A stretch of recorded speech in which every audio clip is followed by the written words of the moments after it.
Laser sights increase confidence regardless of experience level, whether you're learning the fundamentals or overcoming aging eyes. Crimson Trace, making laser sights standard equipment. Visit crimsontrace.com to find a dealer near you. Welcome to Tom Gresham's Gun Talk, where there's more to talk about than shooting.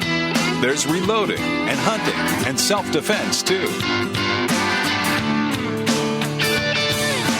All right, welcome back. If you'd like to be a part of this, well, all you have to do is give me a call, 866-TALK-GUN, or easier, just call Tom Talk Gun. That's me. I'm Tom. Tom Gresham here. We're going to be talking about guns for the next hour. Looking for your range reports. What have you taken to the range? Any cool guns, new guns, old guns, any interesting ammo? We'll talk about ammo in just a second here. Just want to know about what you've been doing, what you've been shooting, where you've been going. I'd love to get those reports. Honestly, a lot of what we do here is just kind of like we're all standing around the burn barrel, shooting the breeze, having some fun. Okay, you've heard of the Army Marksmanship Unit. It's where they build elite shooters in the Army. Our next guest went from, hey, have you seen this kid with the AMU? He's pretty good, to now it's, holy cow, that's Daniel Horner. Daniel Horner joins us right now, one of the best shooters, frankly, on the planet. Daniel, thank you so much for being here. Oh, I really appreciate the opportunity, Tom. You bet. Now, so how's your transition going from being in the Army to being a pro shooter? Oh, it's great. SIG welcomed me with open arms, and it's a great team, and it was a pretty smooth transition. Working at the AMU, those guys are really good at what they do, and they're professionals. And then the same thing is over here at SIG. Everybody's got something that they're really, really good at. So. Yeah, and it's SIG. They will tell you, and it's certainly true, is that we're an engineering company. I mean, they got a lot of engineers at that place.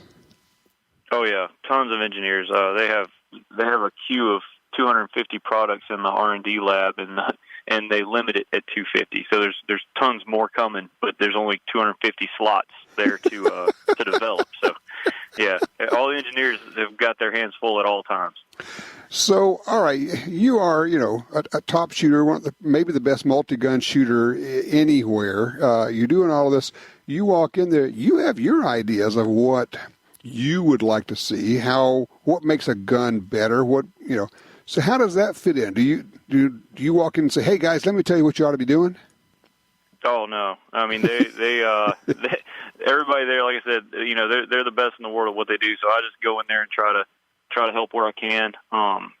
They've been super welcoming, so I've gotten to sit in on quite a few meetings and kind of look at where everything's going. And Mr. Cohen, the CEO of the company, he said everybody's opinion is welcome and valuable. So if anybody's got anything to say, it's always listened to and always encouraged. So it's a great environment from that aspect. And I've gotten to come in and sit down with, the rifle guys and ammo guys and optics guys and pistol guys, everybody, and kind of put in my 2 cents here and there. And it's not only, encouraged, but kind of expected. Everybody's supposed to have an opinion, and we hash it out and come up with the best option that we can.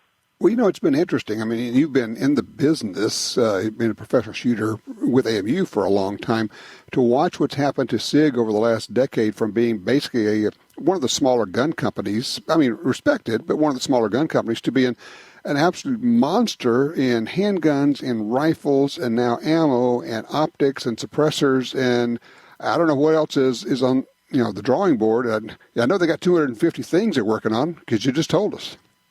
Right. Yeah. Oh no. So the every aspect is developing its own products, but then kind of the next step is everything coming together more as a systems approach, so that it'll all be working 100% together. You'll be able to go and pick up something that was designed from the ground up, as an entire package, an entire suite of products, that answers a need. Yeah. It's kind of like having, the P365, and now they have ammo that's designed specifically for the P365. Right. So now, in the future, there'll be the ammo, the optics, the guns, the suppressors, everything. It'll all be, it's all thought of as one now, but it'll even be more so in the future. Cool. So you're on the road these days. Basically, you're just you're shooting and instructing and everything else. So give us an idea of what your typical month is like. Well, I've only had 2 of these months to try to get a typical month figured out, but it's pretty wild. I came out of the Army, and that was pretty fast paced. We were doing a lot of shooting and a lot of training there. But then getting out of the Army, just trying to get familiar with the SIG product line has pretty much filled up my whole schedule up to this point. We had SHOT Show in there, but we've got the headquarters in New Hampshire. The optics are out in Oregon, and then the ammo's down in Arkansas. So just getting around to see everybody has pretty much filled up my schedule up to this point. Well, you mentioned the ammo, and I wanted to ask you, they just announced this new 300 blackout round, a suppressed round that it's like my head spun around, like what? Because you're thinking of suppressed, it's got to be like 190, 220 grain bullet. What is this new thing? So we've got 2 that have come out. The one is a supersonic round. That's most projectiles in the 300 blackout category right now. They're designed to be shot out of larger rifles, especially the projectiles weighing in over 200 grains. Most of those are designed to be shot out of a 300 Win Mag or something like that. So they're designed to perform at velocities, on impact velocities greater than 1,400 feet a second. Well, Gotcha. With a 300 blackout, you're basically starting at 400 feet or 1,400 feet a second, or maybe just a little bit. So the actual projectile, the bullet's not designed to work at those lower velocities in terms of expanding. Correct. So Jason Emhoff, he's got tons of knowledge in ballistics, one of the most well-respected ballisticians in the world. He was able to come up with a way to basically anneal the very end of the projectiles on these 120 and 205 grain bullets, so that when they hit, they perform properly even at the lower velocities. And it's a really special way that this was done, because historically, if you try to anneal it, you would anneal the whole projectile. Well, then your bearing surface becomes too weak, and you lose accuracy. So he's able to anneal just the tip so that the bearing surface stays strong and rigid, and grab the rifling properly and stay accurate, but still, once it impacts the target, to actually perform like a hunting bullet should. Interesting. So, and then one of them is actually a lighter weight bullet, but it's subsonic. So we have a 120 grain solid copper. That's our supersonic 1,800 or 1,900 foot per second round, and then we've got a 205 low velocity expander that's going to come out with the SBR ammunition. It's going to come out at 1,000 feet per second out of a 6 3/4 inch barrel, and then the standard subsonic ammunition will be 1,000 feet per second out of a 16-inch barrel. So you kind of pick which ammo you want for the gun you're using. Right. Okay. Fascinating. I mean, and it's having your own ammunition plant pretty much makes things happen for you. Now, there's also, I'm looking at the latest press release, just came out like in the last 10 days, 6 Sauer 120 grain, supersonic. I'm sorry, you're right. I was looking at this thinking it was subsonic, but supersonic, but it's actually designed for hunting and also for short barrel rifles. Even, I would think that would work well out of these AR pistols that people are building like crazy. Oh, they work great. Yeah, they're great. Both the 120 and that 205. The 205 is incredibly accurate. Out of the test guns with that 205, we're getting we've shot multiple groups under an inch. I mean, very repeatably under an inch at 100 yards. Which for a subsonic round, I mean, generally 50 yards is about as far as you're going to want to use that thing anyway. But that round's fully capable of going 100 yards very accurately. And same thing with this 120 grain. You've got supersonic capabilities with great terminal performance. That is terrific. All right, I'm going to ask you to do the impossible for me, okay? On the phone, over the radio, give us all a shooting tip that we can all take and use at the range. Something that's going to make us a better shooter. I would say truthfully, what would help 99% of people is to take out whatever their standard carry gun is. Hopefully, it's your 365. But take it out and obviously make sure it's all unloaded and all that good stuff. But then practice drawing from whatever concealed carry position that you have for 10 minutes a day, every day for 3 weeks. If you would do that, that will do more to help you than anything else that you could possibly think of. Interesting. Not shooting at the range, drawing your concealed carry gun, make sure it's super unloaded. Get out of the room, make sure there's no ammo in the room. Now, are you drawing and dry firing? Yep, I would just draw and dry fire because, I can give you all kinds of drills to do at the range, but most people, they don't have time to go to the range that often. But if you would just be diligent to before you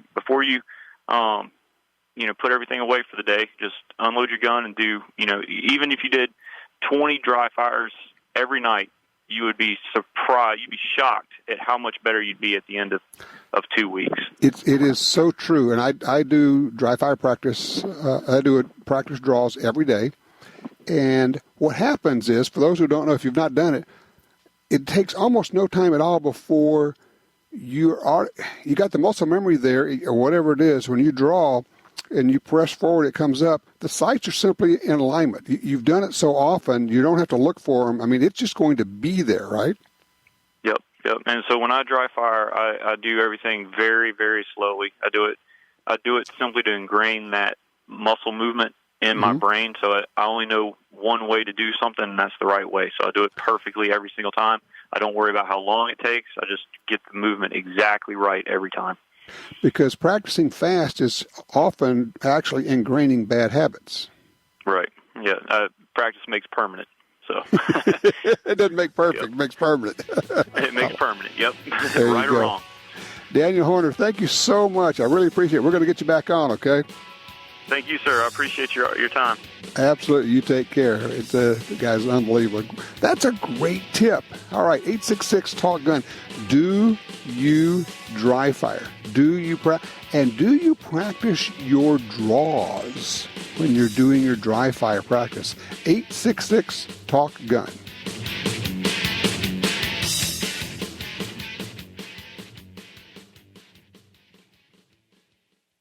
Brownells has gone retro. Check out Brownells' new line of retro AR-15 and AR-style 308 rifles at brownells.com/retro. Whether you're looking for Eugene Stoner's original 308 design, the famous M16A1, Air Force 601, or the XM177 carbine, Brownells has the classic, new production, old-school rifle of your dreams. Own the firearm you used in basic training, carried in service, or that Grandpa always talks about. See more at brownells.com/retro.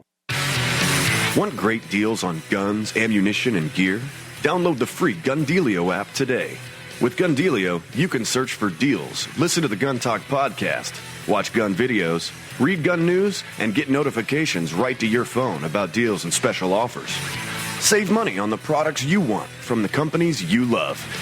New deals, discounts, and rebates added daily. Gundealio, available for free in the App Store and Google Play.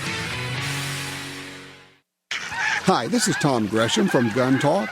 America is losing critical wildlife habitat at a rate of 1 football field every hour. It's happening on the Louisiana coast, but it's critical to all sportsmen and conservationists. These precious wetlands provide winter habitat for more than 10 million ducks and geese annually, waterfowl that migrate north through dozens of states. Don't shrug it off. Get involved.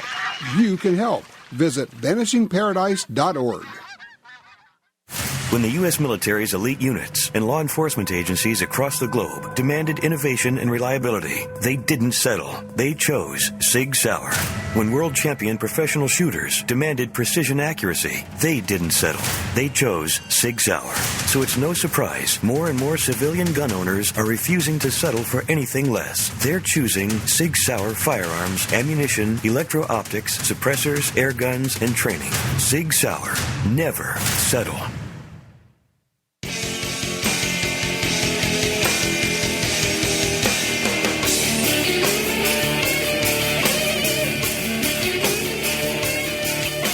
Hey, when do you want to spot that burglar? When he's casing your house or after he's already in? Ask John.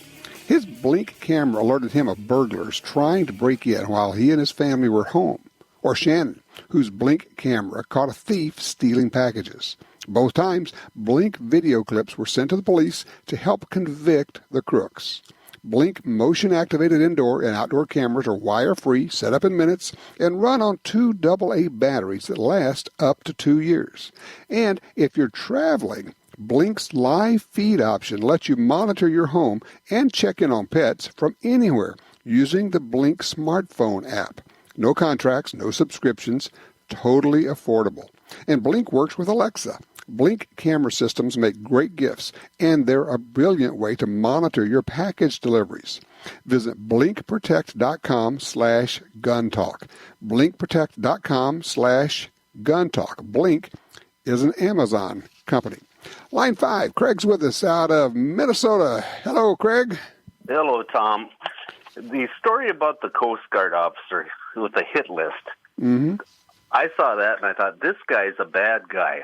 Need to tell me no more. If that's true, it's a bad guy. But what they had to do, the media, to make sure we understood this was a really bad guy, they showed a picture of a stockpile of guns. Looked to me like 6 handguns, a couple of shotguns, a few rifles.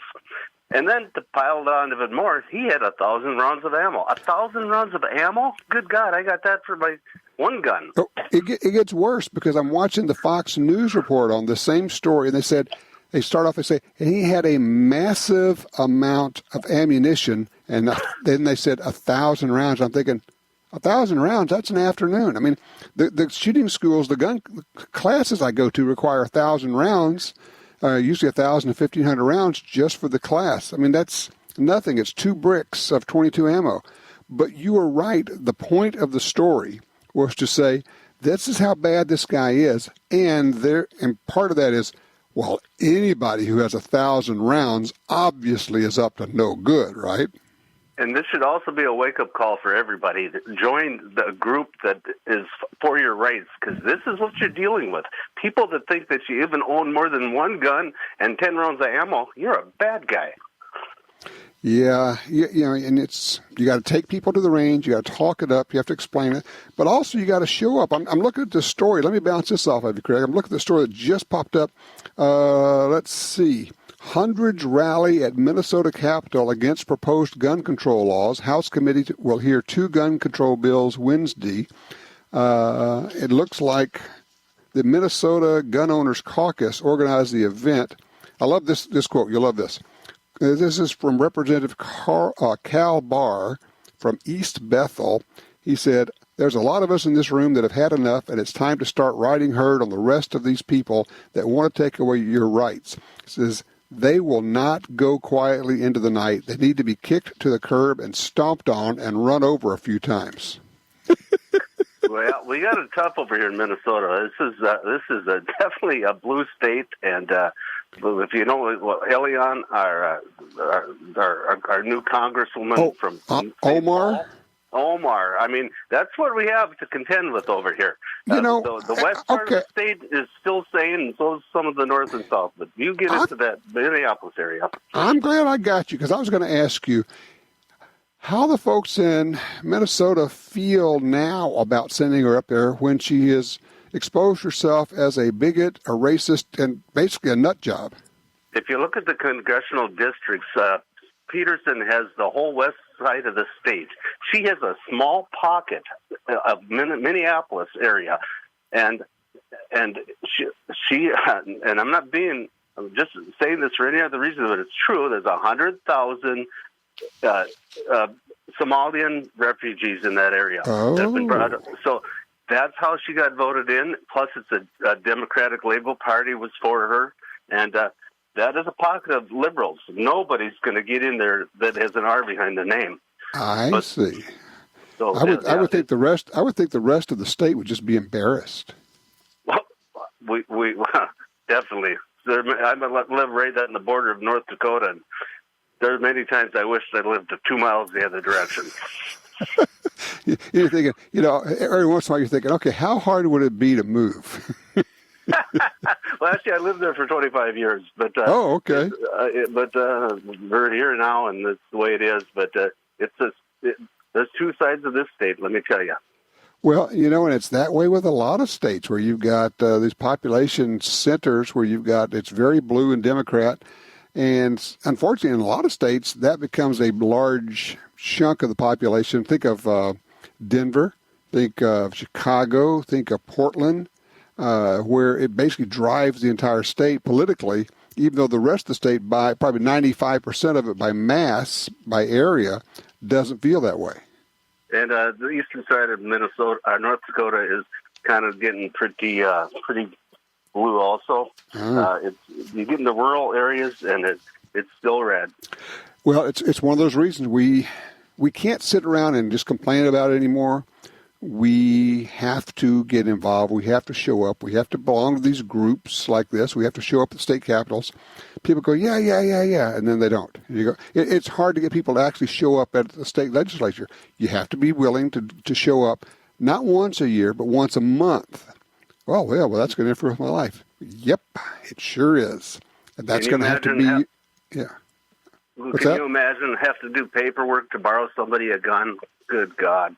That's where it is in a lot of states where they have this universal background check, they call it, where if you want to borrow a gun from your buddy for the weekend, you're going to have to go to the store, do the FBI instant background check to get the gun, pay him $50, he's going to go use the gun, then he comes back after the weekend.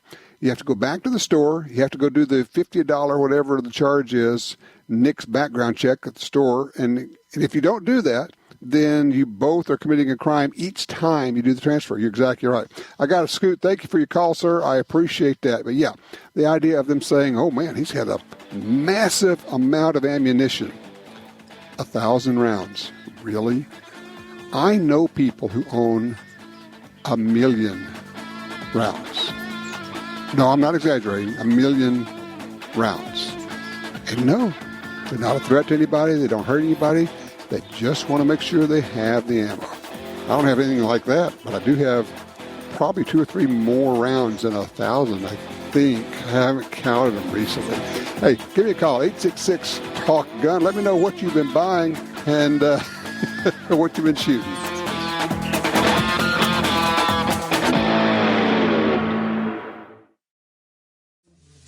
I heard the click, click, click of her stiletto heels coming down the hall.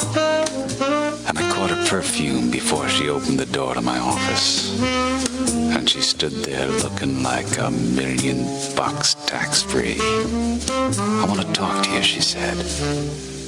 Come back later, I said. I'm listening to Tom Gresham's Gun Talk right now. All right, let's clean up a little bit of the stuff from last week's show. We had a couple of calls that we had some follow-ups on. One is a mistake that I made. Didn't think this through. Didn't actually know. We were talking, somebody was asking about the .327 Federal revolver and wanted to know if he could shoot the 32 ACP in it. And I said, well, no, because a 32 ACP would slide right through the cylinder. Without a rim, it's going to go right through. Duh. I've never shot a 32 ACP. I don't even know if I've ever held one in my hand. I just thought ACP like 45 or 380, right? No, the 32, it turns out, thank you, Dustin, and a couple of others who wrote me, is actually a semi-rimmed cartridge. And the 32 ACP will, in fact, work in the .327 Federal or any other .327 caliber, work in the .327 Federal LCR, that Ruger, or any of the others. So thank you, Dustin. I appreciate that. Also, we had a question about shooting in the rain. And does it affect the bullet? Several people who shoot, particularly PRS, they're shooting long range, they shoot in all kind of conditions. They said, no, absolutely doesn't affect the bullet at all. The theory is the shock wave in front of the bullet pushes the rain out of the way or something. But anyway, their practical experience is that shooting in the rain is not an issue. Just shoot, ignore it. So, okay, we got good information. Thank you. I appreciate all of that info. All right, Justin is with us on line 4. Hey, Justin, welcome to Gun Talk. What do you have there? Hey, coming from the People's Republic of Chicago. I'm from Grafton, but the state. Yeah, from the conversation earlier, talking about people leaving Illinois, and I will be one of them in the next few months. But I was calling about a couple weeks ago. I picked up an old, it's an early '60s manufacturer AYA Matador side by side. Mm-hmm. It is a fixed choke, improved cylinder, left barrel, right barrel's modified. Okay. And I just patterned it today. And at 20 yards, the left barrel was the core of the pattern. The most dense portion of it was just at about 1:32 o'clock, where the lower left section of the pattern was actually where the bullseye, where it should have hit center. Right. So I was wondering, on those older guns, did they tend to, when you had the fixed chokes, for a bird gun like that, did they set it up and regulate the barrels to where you're going to be close enough to be shooting an improved cylinder at a quail or at a pheasant, where it's meant to cross center at about 15 yards? No. And then the right barrel modified was right on center. Yeah, no. The answer to your question is the one that you don't want to hear, which is they didn't regulate them at all. Great. The AYA, the Matador, was the AYA's original kind of first entry into the U.S. market, trying to get an inexpensive side-by-side in. And AYA makes very nice shotguns, I'm sure you know. But even today, when you're buying a $10,000 or $20,000 side-by-side shotgun, you will often find that they are not regulated. They don't shoot to the same point of impact, and they also or point of aim. They also do not shoot to the point of aim. That is, if you shoot them off of a bench, you're aiming, just as you said, yours is hitting at the 1 to 2 o'clock. Not unusual to have the barrel shooting at different places. It's a shame, because when these are nice guns. They should shoot where you point them, and if they don't, you end up with these mystery misses. I mean, if you have a climbing bird that is going left to right, man, that barrel's perfect because it's putting that pattern right where it's supposed to be, But if he's going right to left, you're liable to shoot behind him and never know what happened. Yeah, and I understand it's not a custom Purdy or a Holland and Holland or whatever. I get that, but I at least would have expected them. Because even back then, it was a fairly expensive entry-level side-by-side back in the day, from what I understand, what I've read. Right. I don't think I'm going to get rid of it. I'm still going to use it for bird hunting. I hunt a lot here in Illinois, chasing pheasants. Let me ask you, how much off at 20 yards? I mean, are we talking 6 inches, 12 inches? What are we talking about? If you're talking center to center, 4 or 5 inches. It's not real bad. Well, actually, think about a 40-yard shot, which you could make with an improved cylinder. Now you're a foot off. That's a lot. Yeah, and that's more than enough to miss the head on a pheasant and shoot him in the tail. All right, I do have an idea for you though. There is a way to go on this. If you want to spend a little bit more money on that gun, you can have choke tubes put in there and have the choke tube set up to change the point of impact. Would you consider Briley? I would absolutely consider Briley. Okay. I would have a conversation with them and say, look, can you guys set this up so that this gun, you can regulate it with choke tube so they'll shoot to the same point. If they say, well, we can kind of maybe do that, keep poking around until you find somebody who says, yes, we absolutely can do that. Send us the whole gun. We'll shoot it. We'll regulate it with the choke tubes. We'll get it there. Okay. And now, because this gun does have chrome line barrels, if I put in choke tubes, could I then shoot steel through it? Or would you still stick with like bismuth? You can. Actually, Briley does have choke tubes that are made, and you would want to specify the tubes that will allow you to shoot steel. I have a set of those steel choke tubes for my Browning BSS that I had them do. So, yes, they can do that.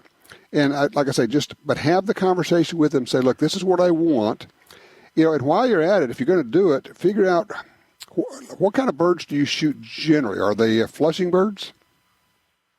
Yeah, I'm hunting over dogs. I would set it up so that you know where I'm going. We're going to have this. We're going to regulate it so that the patterns are actually hitting maybe even 6 inches high at 40 yards to build in that for you. Yeah, that'd be great. Yeah. Because the right barrel did shoot, it was about 60-40, 65-35 at 20 Right. yards. It did shoot a little bit higher, Okay. which I liked. But like I said, that core pattern on the left barrel really surprised me. Well, you just need to get with somebody that really knows what they're doing. If you have any questions, there's a guy, Brian Belinsky is my go-to guy on shotguns. He is the best I know, and he's up at Traverse City, Michigan, and their website is fieldsportltd.com. Great resource for you there. Look, I got a scoot. I appreciate it. Cool shotgun, though, and I think this is very fixable. You're just going to have to chase this project for a little while longer, and that's fun, too. Look, I appreciate the call. 866-TALK-GUN. We'll be right back.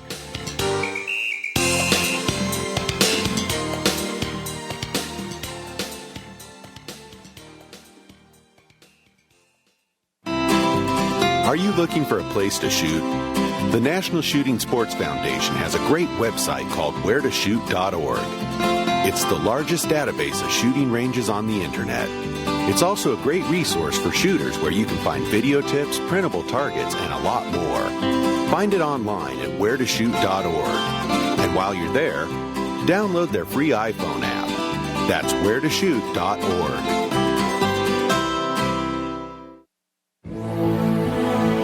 Since 1937, Ducks Unlimited has led the charge on wetlands and waterfowl conservation.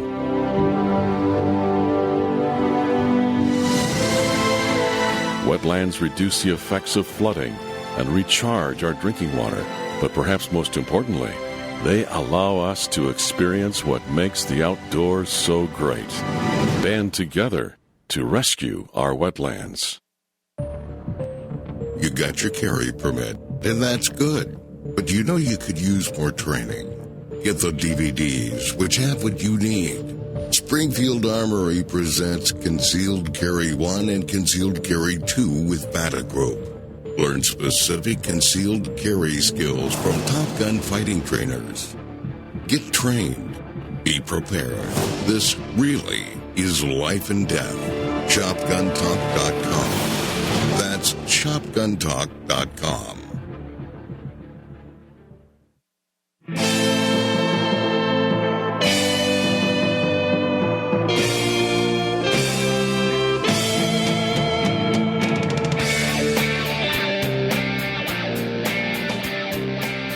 All right, back with the 866 Talk Gun. Let's see, just writing a note on, we're sending some tweets out here. Line 5, JC out of Grand Rapids, Michigan. JC, you heard our caller say that people said they don't want to belong to the NRA because they don't want their names on a list. What's that about? Well, I read somewhere on the internet within the last couple months about some politician or some group, I want to say out west, that was demanding that some Second Amendment group turn over their membership and supporters list. Mm-hmm. And it sounded to me like, well, they're just going to do what's called doxing, D-O-X-I-N-G, harassing people, because these nonprofit groups, they're saying, well, we have a right to your membership list and in your list of supporters, contact information, and I don't think that should happen. Okay. My response to that is bring it on. And look, here's where I am. The people who signed the Declaration of Independence, that was a death certificate for them. They said, this is a list that if we put our names here, the government will try to kill us, literally, will try to kill us. And we're going to sign our names to it in public and put our names out there because this is that important. That's how I feel about this. You have to be willing to stand up and say, I am damn proud to be on this list. Make something of it. I am not going to hide that I'm a gun owner. I'm not going to hide that I support the Second Amendment, and no one's going to intimidate me to do that. Well, I think people just need to be aware. It's a whole intimidation factor. Yeah. And I think it's coming into play here. Yeah, but, they have your names. I mean, if you've signed a 4473 anywhere, I assume that, I know the government's not supposed to keep those records. Give me a break. I assume that there's a list of everything. If you've used a credit card to buy a gun, you're on a list. I mean, it goes on and on and on. And I look at this and go, it's like I'm answering people on Twitter, and they're going, well, I'd rather give my money to the GOA than to NRA. Okay, do both. The NRA is the baseline. And even Alan Gottlieb, who runs the Second Amendment Foundation, says, look, everybody needs to belong to the NRA, and we would like for you to belong to the Second Amendment Foundation as well. But the NRA is the gorilla out there. Honestly, if you're a gun owner and you don't, you're letting someone else carry the load for you. And yes, they're not perfect. I get all that. I do not understand the line of thinking that says I'm not going to belong to the biggest, most effective group out there with all its warts. I get that, but I don't know. And JC, I appreciate what you're saying. And people say, I don't want to be, I just think at a certain point, and look, thanks for the call. I think at a certain point, we got to man up. You got to decide, will I stand up for my rights? Will I defend my country? People say, well, I'll fight for my country. Yeah, really? You won't even put your name on a stupid list. You won't even join the NRA. Stop this foolish talk about, they come to take my guns. Give me a break. You won't even join the biggest, most effective group out there. And look, I'm just going to say it. I just said it to somebody. The NRA does more in a week than GOA does in a year. Oh, the GOA doesn't compromise. Yeah, they also don't do anything other than raise money. I'm sorry. I know people get upset when I say that, but, facts are facts. It's just what it is. Line 4, Brad's with us. Cedar City, Utah. Brad, talk to me. Ammo. Howdy, yes. Was wondering, with a firearm that goes out of battery and in some cases even fires out of battery, Ooh. Is that typically an ammo problem? No, not always. Could be any number. First of all, let's back up. What happened? What kind of gun? What are we talking about here?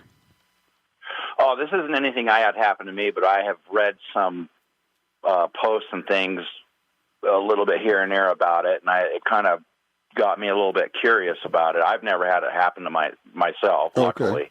Okay.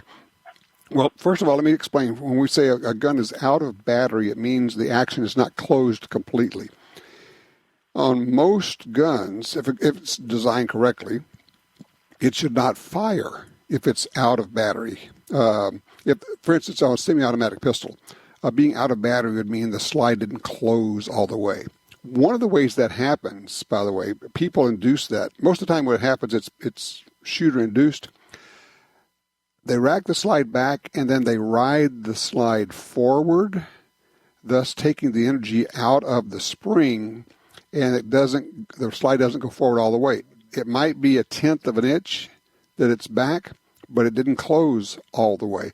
And that happens when people try to ride it forward or ease the slide down. When you're working the slide, rack it back hard and let go of it. I always tell people, like if you're holding the gun in your right hand and you're racking the slide with your left hand, try to rip the slide off. I mean, literally try to rip the slide off of the gun and then let go of it, let it slam back, obviously with your finger not in the trigger guard. That's the way you're going to get a good feed out of that magazine. But yeah, the gun shouldn't be, I could see where an ammo problem could cause a gun to not go into battery if it didn't feed right, if you had a misfeed of some sort. It's one of the reasons that when you rack the slide, you check it, you double check your gun. Did it go all the way into battery? You can put your thumb on the back of the slide on the pistol. You can actually feel if the slide is out of battery that way. Just one of those little things out there, but generally speaking, it is a shooter-induced problem caused by trying to ride the slide forward. Rip it back, let it go.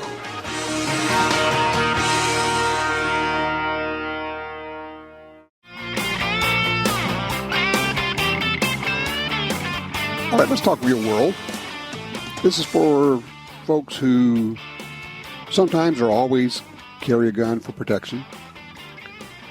None of us gets to practice enough, okay? I think we can say that. We don't get to practice. If we're not practicing every day, we don't get to practice enough. We can actually do a bit of practice every day at home. You heard Daniel Horner talking about it. His idea was practice your draw at home, dry firing. I'm gonna give you a homework assignment.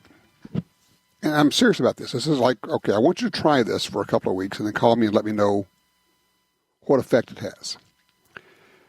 I would prefer actually you did this with a blue gun, an inert gun. But if you don't have that, then do this with your carry gun.